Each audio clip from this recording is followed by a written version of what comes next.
Hello everyone, welcome back to our channel perfectly paired couple. আজকে একটা নতুন blog নিয়ে আপনাদের সবার কাছে চলে এসেছি। আজকে যথারীতি আপনারা আমাদের দেখতে পাচ্ছেন, আমরা গাড়িতে, মানেই একটা নতুন ট্রাভেল ব্লগ স্টার্ট। তাহলে আজকে কোথায় যাচ্ছি? আজকে যাচ্ছি ইন্দোরে মহাকাল দর্শনে। আর সঙ্গে আজকে আছে বাবা আর মা। এই যে পিছনে বসে আছে বাবা, মা, আমি আর সৌরভ হচ্ছে গাড়ি চালাচ্ছে। তো সৌরভের এটা সেকেন্ড বার। আমাদের অলরেডি একটা ব্লগ আছে মহাকালের। সেই সময় সৌরভের মা বাবাকে নিয়ে গেছিল, তখন আমি কলকাতায় ছিলাম। তাই সেকেন্ড রাউন্ডে বউ, শ্বশুর, শাশুড়িকে নিয়ে সৌরভ চলেছে মহাকাল দর্শনে।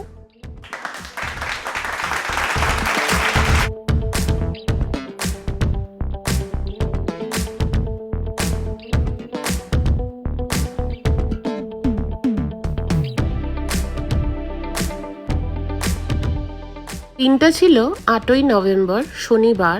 আমরা সকাল সকাল বেরিয়ে পড়ি ইন্দোরের জন্য, মহাকাল দর্শনের উদ্দেশ্যে।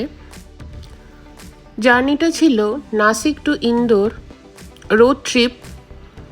আর আমাদের সারথি ছিল সৌরভ অবশ্যই, এবং আমরা গেছিলাম আমাদের টাটা নেক্সনে।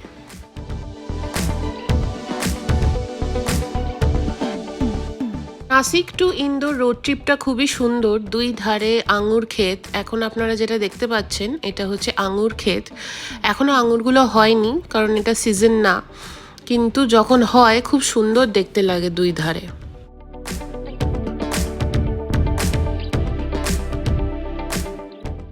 দেখুন, এখন দেখাচ্ছে ম্যাপে ডিস্টেন্স 463 কিলোমিটার, এবং আমরা পৌঁছাবো দেখাচ্ছে 5:47 PM, মানে সন্ধেবেলায়, ওই 5:45 নাগাদ। আমরা নাসিকে যেখানে থাকি সেখান থেকে মহাকাল উজ্জয়নের ডিস্টেন্স 520 কিলোমিটার। আমরা নাসিক থেকে যে গেছি, আমরা কোনো রকম হোটেল আগে থেকে বুক করে যাইনি। আমাদের মেন উদ্দেশ্য ছিল আগে আমরা মহাকাল দর্শন করব, তারপর আমরা আশেপাশে হোটেল দেখে সেই হোটেলে আমরা চেক ইন করব।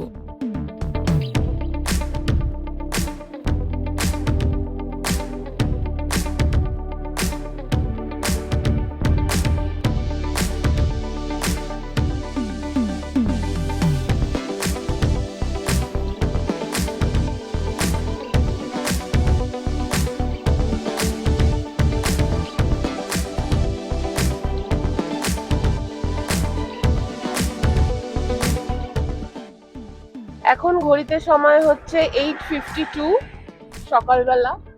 আমরা বেরিয়েছি 7:30 নাগাদ, আর এখন বাকি 441 কিলোমিটার। আর দেখাচ্ছে আমরা বিকাল 5:18 গিয়ে পৌঁছাবো।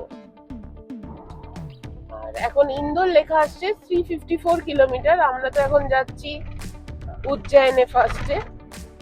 এখন আমাদের হোটেল বুকিং কিছু হয়নি, আজকে ওখানে স্টে করার প্ল্যান আছে। তো দেখা যাক কিরকম কি হয়, সবই আপনাদের সামনে তুলে ধরবো, আপনারা দেখুন। আর আমাদের সাথে আপনারাও মহাকাল দর্শন করে নিন। আশা করি আপনারা জানেন মহাকাল জ্যোতির্লিঙ্গর মধ্যে পড়ে মহাকাল।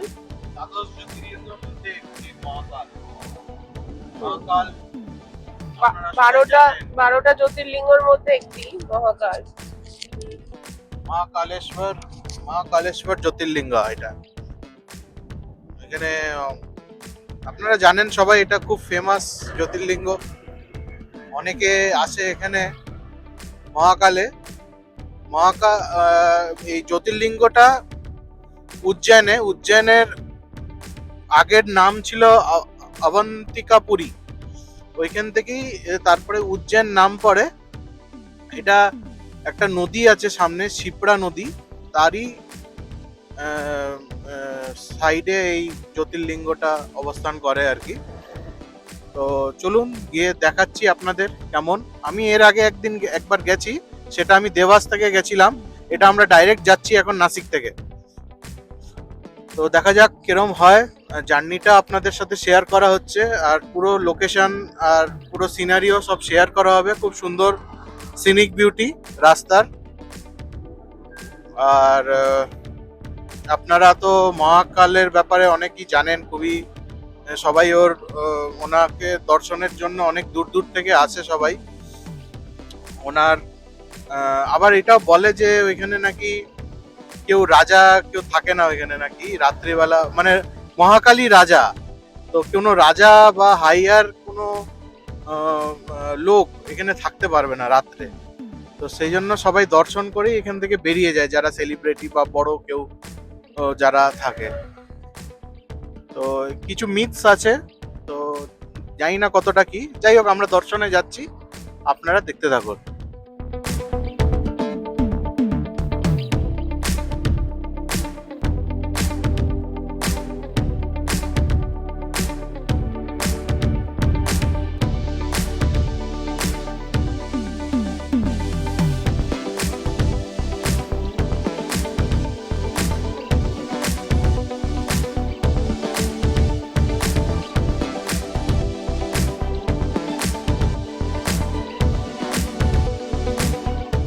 যেমনটা আপনাদের আমি কিছুক্ষণ আগে বললাম, নাসিক থেকে ইন্দোরের ডিস্টেন্স 520 কিলোমিটার এবং সময় দেখাচ্ছিল 9 ঘন্টা। আমরাও ওরকম 7টা সাড়ে 7টা নাগাদ বেরোই এবং দুপুরবেলা একটা জায়গায় লাঞ্চ করতে দাঁড়াই। লাঞ্চ করে সেখানে 1 ঘন্টা আমাদের গেছে এবং মোটামুটি আমরা 6টা নাগাদ পৌঁছে যাই উজ্জয়নে।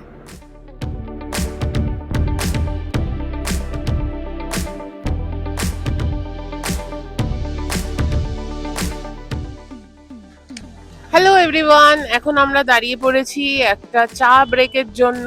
দেখতেই পাচ্ছেন ওদিকে সৌরভ, মা, বাবা আছে। আমাদের গাড়িটা দাঁড় করানো আছে ওইখানে, দেখতে পাচ্ছেন ওইদিকে ব্লু কালারের গাড়িটা। আর এখন আমরা এগিয়ে যাচ্ছি চায়ের দোকানের দিকে। কি দারুণ রাস্তাটা আপনাদের দেখাচ্ছি, দেখুন পুরো ন্যাশনাল হাইওয়ে।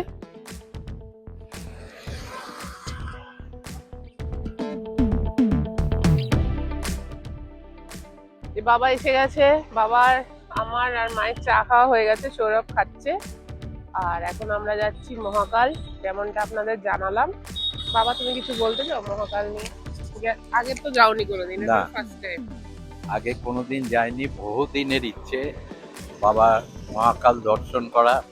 যাই হোক, মেয়ে জামাইয়ের সাথে যাচ্ছি, ভালোভাবে যেন দর্শন করতে পারি। আপনারাও দেখুন, ভালো লাগবে, খুব সুন্দর জায়গা। বাবারা পরশু দিনকারেই রাত্রিবেলা এসছে কলকাতা থেকে। কালকের দিনটা আমার অফিস ছিল, আজ উইকেন্ড বলে আমরা বেরিয়ে পড়েছি সকাল সকাল। তো দেখা যাক কটায় গিয়ে পৌঁছাই। আর একদম এটা হচ্ছে ন্যাশনাল হাইওয়ে, এর উপরেই আমরা দাঁড়িয়ে আছি। খুব স্মুথ রাস্তা, কোনো অসুবিধা হচ্ছে না।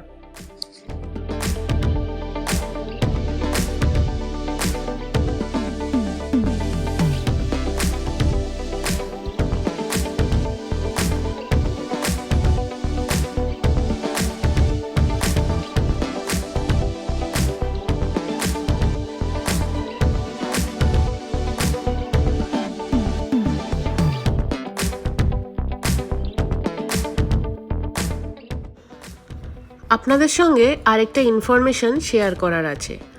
আমরা একটা ট্রিক্স করেছি, সেটা সৌরভ আপনাদের পরের ব্লগে বলবে।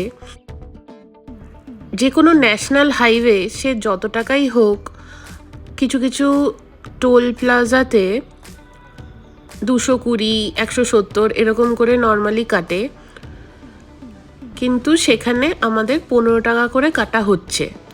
এবং আপনারা যদি এইটার ব্যাপারে ডিটেলসে জানতে চান, সেটা আমাদের এই ব্লগের কমেন্টে অবশ্যই জানাবেন। আমরা বলে দেব কি অ্যাপ আপনাদের নামাতে হবে, যেটার মাধ্যমে রিচার্জ করলে আপনারা যখনই কোনো ন্যাশনাল হাইওয়ের টোল প্লাজা ক্রস করবেন, সে যত টাকাই গণ্য থাক, পার্টিকুলার সেই টোল প্লাজার জন্য আপনাদের 15 টাকা করেই কাটা হবে।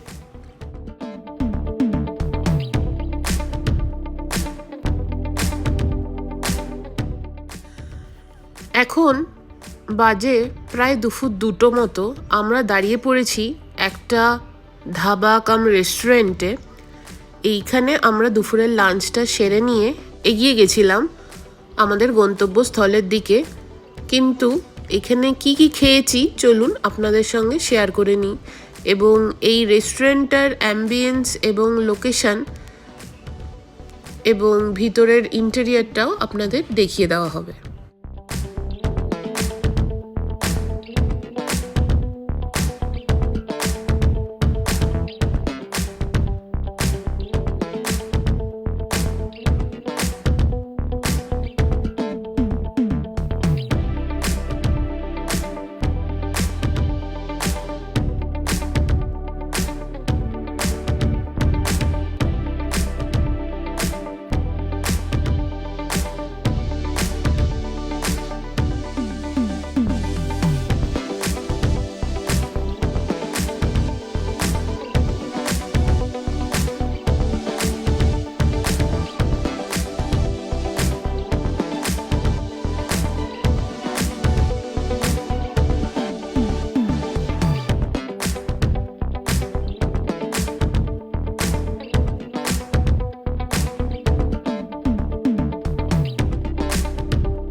চলুন দুপুরবেলার লাঞ্চ মেনুতে আমরা কি কি নিয়ে নিয়েছিলাম আপনাদের একবার বলে দিই।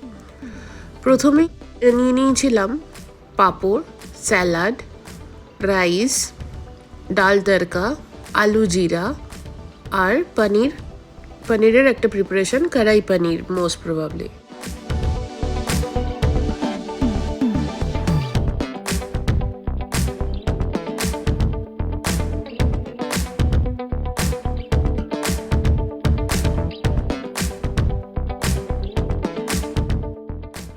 ব্যাস লাঞ্চ করেই আমরা আবার বেরিয়ে পড়েছি। আমাদের লাঞ্চ মেনুটা খুবই সিম্পল ছিল, কারণ আমাদের তখনও অনেকটাই কিলোমিটার বাকি ছিল।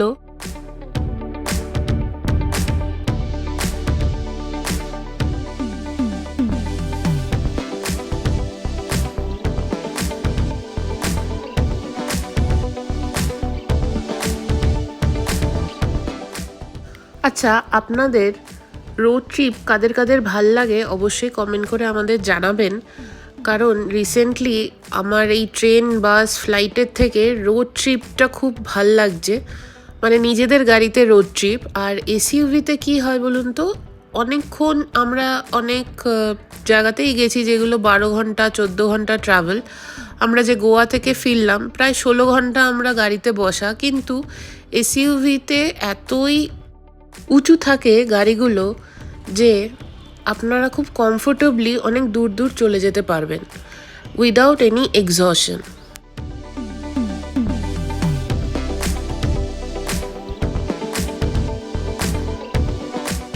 আর আরেকটা জিনিস আমি দেখলাম, এই নাসিক থেকে ইন্দোর যাওয়ার পথে নর্মালি ট্রাকগুলো একটা লেন মেনটেন করে, কিন্তু এই রাস্তায় কোনো ট্রাক কোনো লেন মেনটেন করছে না, যে যেদিক দিয়ে পারছে ওভারটেক করছে। ট্রাকগুলো খুব বাজে চালাচ্ছিল রাস্তায়।